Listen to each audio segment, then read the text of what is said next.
And welcome to Aviation Consumer Live. It's part of this Fire Crown Best of What's New series. But, at Aviation Consumer, we're always looking for modifications and upgrades that bring value to the whatever airplane is in question. And then for this conversation, we're talking about the used turboprop market, both singles and twins. I'm talking with Edwin Black, who's with Blackhawk Aero, and last name by coincidence, I assume. Edwin, you've been around the turboprop modification market for a while now. You come from another respected modifier, Raceback Engineering. Why don't you talk about your history and what you bring to Blackhawk? Great. Thank you, Larry. It's great to be with you. I got my start in aviation working for an engineering firm up in Seattle, Raceback Engineering, that focuses on, aerodynamic improvements for a variety of different aircraft. But their bread and butter really was the King Air, so a very popular turboprop. And that's how I got my introduction to the group at Blackhawk as well, almost 19 years ago.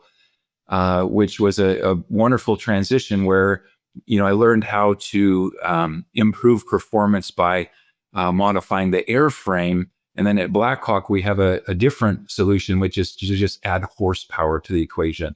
And now what we've learned, there's no substitute for horsepower. If you can upgrade an engine and provide a more efficient, more powerful option, people will gravitate towards that. And that's been my history here at Blackhawk. So there's no correlation between the name. It's just a pure coincidence, as you had mentioned earlier. But for the past 25 years now, Blackhawk has been engaged in improving performance of a variety of different turboprops. And our mission at Blackhawk is really to become the preferred service and upgrade provider to the light turbine market, which we feel it's an underserved served community. Particularly when you look at how aviation works, you'll get some airframes that were manufactured dozens of years ago, and they're kind of locked in. Once you build an airplane, in order to make a change to that airframe, to acquire an STC or a supplemental type certificate, it takes a lot of effort, a lot of time. And so groups like Blackhawk have been doing this for quite a while, where you'll take some of these legacy aircraft, and through that STC process, you'll bring them up to modern standards. And we're happy to announce that in that 25-year period, we've now upgraded over 1,200 aircraft just with the new engine options, let alone the hundreds that we've done other smaller modifications to. But yeah, our primary business model is to upgrade engines. We'll put bigger engines on these older airframes. But there's a lot of ancillary products that come along with that as well. Yeah, we could talk about some of those products, but let's focus on engines a little bit. Like in the piston market, when you step up to the turbine market, people step up for speed and efficiency, and once you get there, of course, you always want to go faster and you want more efficiency. But the cost of turbine overhauls and engine swaps are eye-watering for folks that may not be accustomed to the turbine world.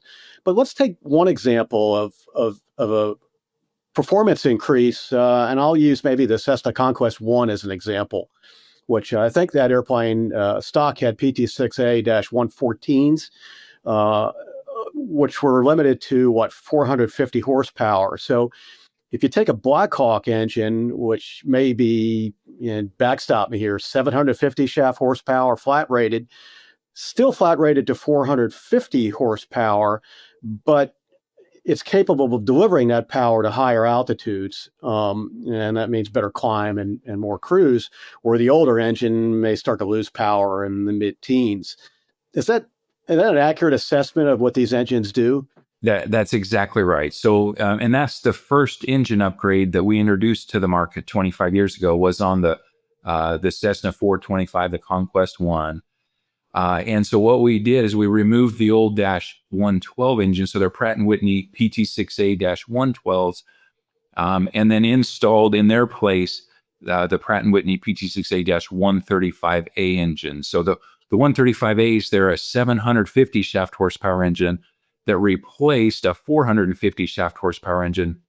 And so what we'll do is we'll flat rate them, like you had mentioned, which means that you'll pull 450 shaft horsepower to the moon. You're gonna climb all the way up to the flight levels and not drop off on your torque, until you reach the mid, FL250 range or somewhere in that ballpark. And that's where you're going to be pulling a lot more torque, which of course equates into your performance. And so on the Conquest One, for example, you'll see a 25 knot speed increase by upgrading with the 135As. And that's the one area the pilots really enjoy, as well as the climb efficiency, where you're going to get to altitude, almost 10 minutes faster than what the stock engine would deliver. And then once you're there, you're going to be cruising, 20 to 25 knots faster. So, but one of the challenges by flat rating, so we're maintaining the airframe horsepower limit of 450 shaft horsepower. So at sea level and for takeoff, for example, you're not going to see any improvement in takeoff performance because you'll be pulling, full torque at takeoff in either engine model. But like you said, as soon as you start to climb and you get up into the teens with the stock engine, you'll reach that ITT limit and you'll have to start lowering, your torque value. But with the 135As, it stays a full torque, clear up into the mid, 20,000 flight levels. So it's a phenomenal program, and we've upgraded almost 40% of the 425 fleet has the Blackhawk engine upgrade installed now in that 25-year period. So it's been a phenomenal program, and it's replicable. So you can now do that to the King Air 90 series, where we've got a great program where we'll remove the old 21s on the King Air 90s and put the 135As on using that same flat rated method. So, for your takeoff performance and, lower sea level stuff, you don't see much of a difference. But once you start to climb, the difference is jaw dropping. It's really amazing what that extra torque will do as you start to climb and get into your cruise profiles. Yeah. So what's the STC look like for other airframes? We talked about the Conquest, but we've also got lots of other aging turboprops, including King Airs, Piper Cheyennes, and even, some of the earlier TBMs, the TBM 700s, and even earlier PC-12 Pilatus airplanes. Can we do similar things with those Pratt & Whitney engines? We can, Larry. In fact, we have STCs, engine upgrade STCs for all of those models that you had just mentioned. And the latest and greatest one that we're working on right now is the TBM series, where we'll take a TBM 700 series aircraft, so either a 700A, B, or a C2, and put the same engine that the factory installed on the 850 series. So it's the Pratt & Whitney -66 Delta engine that replaces the old Pratt & Whitney -64 engine.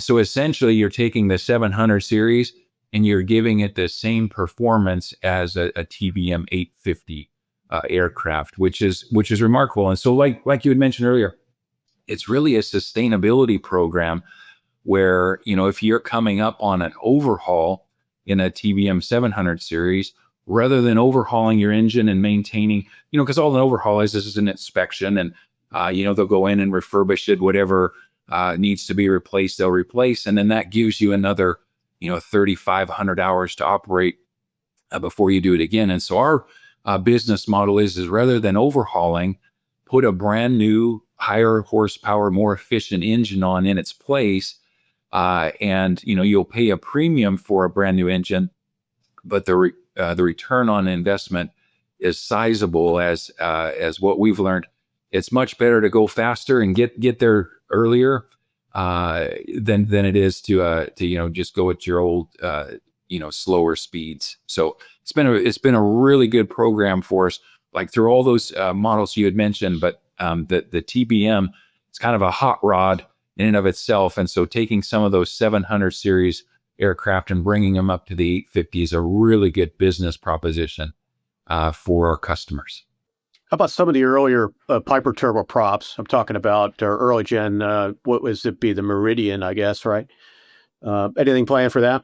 Yeah, so we don't have anything working on the Meridian right now. The Meridian has the Dash 42A, which is an 850 shaft horsepower engine. So it's a pretty robust engine in and of itself. And so there's nothing going on with Blackhawk on the Meridian, but we do have an option for a lot of the Cheyenne series. So the Piper Cheyenne, the Cheyenne 1, the Cheyenne 2, and the 2XL, where we'll take the old engines that were certified 20, 30, 40 years ago now. Some of those airplanes are getting a little bit older. Yeah. And then we'll put the brand new 135As on in their place. And that's the other great thing is you will still see airplanes that are 40 plus years old that are upgrading. The one thing you can't do to an aircraft is roll back the time on them.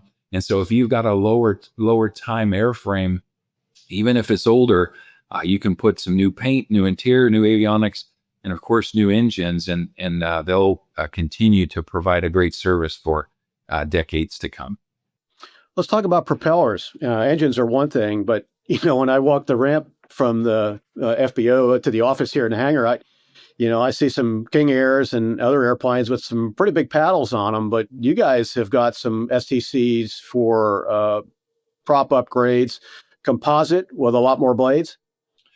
We do, in fact. So that was one of the products that we divulged at Sun and Fun this year when we certified the King Air 350 with the Pratt & Whitney Dash 67A engine program. We initially synced it together with the MT 5-bladed propeller. So for the last 8 years, that's been the only propeller option on the King Air 350 with the 67A engines has been to use the MT 5-bladed propellers. And so over time, we'll get a lot of requests from people for the latest and greatest technology or, some variants there. So we worked closely with MT Propeller, where they just announced a new 7-bladed propeller that is now approved for the King Air 350. And of course, our engine upgrade it's approved with the stock engines, the Dash 60 Alphas or the Dash 67 Alphas. It's approved, and the value of adding more blades is that you can lower the noise signature and still see some improvement in climb and in cruise performance. And so that's kind of the crux of why you would go with the 7-blade series. And then we've also been working with our friends at Hartzell Propeller to add a fully composite Hartzell 5-bladed option for the King Air 350. And that's the one that we had proudly on display at Sun and Fun this year. We're still working on that STC effort. So anytime you make a change to an aircraft, it has to go through this long and vigorous STC process. And so our goal is to have the STC in hand for the Hartzell 5-bladed propeller with the Blackhawk 67A engine upgrade when we show up at Oshkosh this year in late July.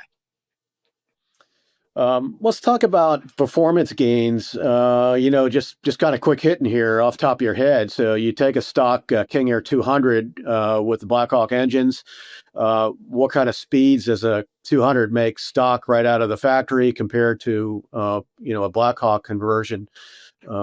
What can you expect? King Air, Cheyenne, TBM, and a Pilatus.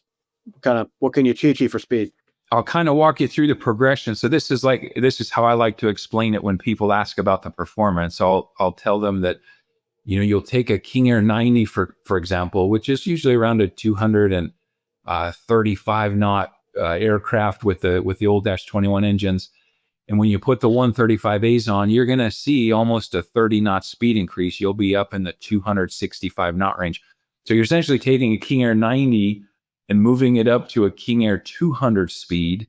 And then when we take the 42 engines off of the King Air 200 and put the 52s on in their place, you'll see 300 knots true air speeds, a very common number. You can get a little bit north of that, but that's a very common number, is 300 knots in the King Air 200.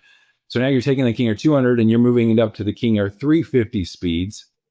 And when you take the King Air 350 and you take the old Dash 60As off and put the 67 Alphas on, you're seeing almost a 40 knot speed increase. You're going to be north of 330 knots in a King Air 350, which is now, encroaching on some jet-like speeds. And so you're just taking the airframe and bringing it up to the next level with each of these engine upgrade modifications. Now, now jets, you're not going to be able to get as high with jets as you will in a turboprop and that sort of thing. And, certainly a CJ2 would be kind of a comparable speed comparison to the 350. But, we always like to tell people that you're going to get jet-like performance with King Air utility with the King Air 350. There's a reason why people love the King Airs. It's all the utility you get from it, where you can take it, how much you can carry, the space in the cabin, access to airports, and then of course how far you can go. It's why the King Air's been a real staple in business and private aviation for decades, and will be for decades to come. And so that's our goal and hope, is to sustain that airframe for the fleet of operators that already enjoys it, and just to make it faster and more efficient. Well, it's a workhorse, and evident by the modifications that are available. And one that comes to my mind is the Garmin G1000 upgrade for the 200. I had a chance to fly one at Oshkosh a couple of years ago. Now with auto throttle and auto land. So that kind of segues into my next question. If you guys got avionics shop capability, and well, maybe back up a little bit, what does a dealer network look like? I assume that these modifications are done by an established dealer network. And what other mods can you make to, say, using a King Air as an example? You do the Blackhawk engines, and can you do a G1000 upgrade to an older King Air and modify the cockpit? Yes, there you can. And actually, that's a great point, is as what we've learned as we continue to develop STCs, you have to have a very solid relationship with the avionic companies. So Garmin, Collins, anytime you start to get, systems, avionic systems like G1000, whenever you put new engines on, you'll have to change some markings on the engines and that sort of thing, which requires software updates and things of that nature. And so we've worked really closely with Garmin to make sure that all of our engine upgrades are approved with the Garmin G1000 and the NXI variant.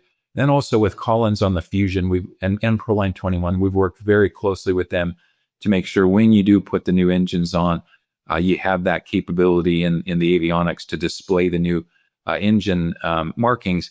And so we historically used our facility in Waco, which is our R&D center. So this is where we like to develop the STCs, which takes years and quite a bit of time to get the STCs. And then our goal is to work with distributors across the world so that people can do the installations at their facilities that they're comfortable with, rather than having to fly, say, to Waco, Texas, where we're headquartered. And so we do have some factory-owned performance centers. One of them is in Missouri, one of them is in Colorado, that do wonderful work, whether it's Garmin installations, whether it's just regular MRO and phase inspections on aircraft, or engine upgrades and other airframe modifications as well, like the Raisbeck kits or BLR kits.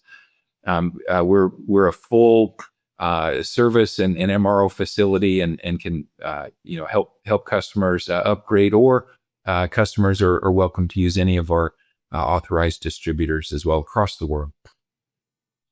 Well, before I turn you loose, I thought maybe we'd chat just a bit about what you're seeing in the aftermarket, the retrofit world, and I think more importantly, the used turboprop market. As we've seen in the piston market, prices have been higher than we've ever seen resale on all kinds of airplanes. But what's the climate looking like in the turbine world, from far as you could tell? And is it real strong? Is it starting to level out? You've been doing this a long time. What do you see? Yeah, we're seeing very robust growth still in the turbine, the light turbine market. If you were to go purchase a new aircraft, a new King Air or a new PC-12, something of that nature, there's a long wait list. You could wait a year or more to take delivery of a new aircraft. And so with that kind of demand in the turboprop, and you could call it the post-COVID surge, which really had people gravitate towards private and business aviation. People want to get places. They want to get places safely and quickly. So private and business aviation has really flourished here the last 3 or 4 years, and we haven't seen much of a slowdown in those 4 years. There's strong demand for all of the engine programs that we offer right now. We're backlogged on most. Some of them are backlogged a couple months. Others are backlogged up to a year. So we always try to work with operators and let them know, plan ahead. If you're coming up on a maintenance event, a TBO event on engines, call us well in advance so that we can make sure we could schedule an installation without having some delays associated with that. So that's been one of our challenges with the last several years, is just trying to meet the demand with engines. Now there's also been some supply chain shortages, so we're having a harder time getting engines from Pratt & Whitney, for example. There's just tremendous demand for lift, and particularly in the light turbine world right now. And we haven't seen that shift much. And even in light of all the tariff talk that you're hearing about right now, and that's very concerning to us, because all of the engines that we purchase are from Pratt & Whitney Canada. So, we were really monitoring that situation real closely with the tariff situation. And so we were pleased to announce and let people know that there are no tariffs on new engines coming out of Canada right now, as they qualify under the existing USMCA agreement. So that was a real an unnerving moment for us, where we didn't quite know what was going to happen. And so as we start to get some normalcy with the tariff situation, that's going to help us as well. But it does cause some ripple effects through the economy, where people are uncertain, and when you have that uncertainty, we're really cautious and watch, are people going to stop flying? And we just haven't seen that right now. People are still using their aircraft, and if they're flying, there's a strong correlation with upgrades. If people are using their aircraft, they're going to be putting new engines on. And where can viewers learn more about Blackhawk in general? On a website, I assume? Yeah, we have a website, blackhawk.aero. You can go there and view all of our product offerings. That's probably the best place to go and look and get in contact with us through our website. And you'll be at AirVenture showing off some aircraft? We'll have a couple aircraft showing off. We'll have the TBM, which will have the STC in hand for the TBM 700 series. And then we're going to have a King Air 350 with the 67A engines installed. And hopefully it will have the Garmin Auto Throttle Auto Land installed on that as well. That's what we're working on right now, is having that option expanded to the King Air 350 series, which we're really close, right at the goal line on that. Well, you've been watching Aviation Consumer Live. I'm with Edwin Black at Blackhawk. Edwin, thanks a lot. I appreciate it. Thanks, Larry. Have a great day.